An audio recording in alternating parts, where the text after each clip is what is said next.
What is confronting the president and perhaps confronting North Korea at the top of this agenda?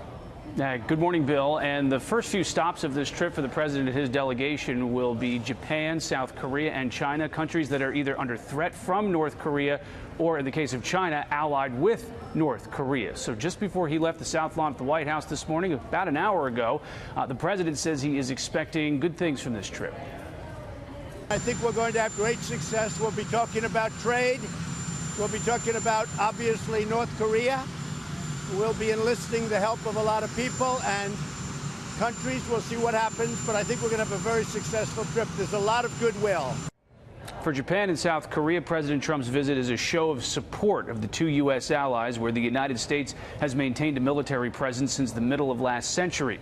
A senior administration official says, unlike his secretaries of state and defense and his vice president, President Trump will skip a visit to the demilitarized zone between North and South Korea because it's becoming cliched.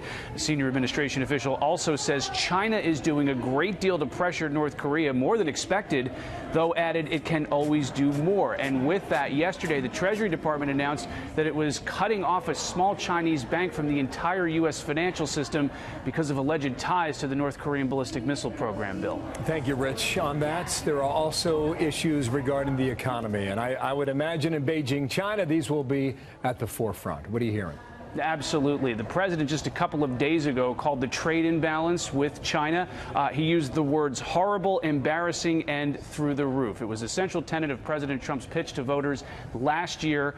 It's something that the president and this administration say they are going to tackle when they go to China. Also, there are differences on Chinese cyber thieves taking information and intellectual property from U.S. companies. And there's also a dispute in the South China Sea, with China militarizing an area of disputed islands. So there is plenty to discuss between the two countries as the president makes his trip to Beijing. Thank you, Rich. Rich Edson, State Department. Bit of a preview there.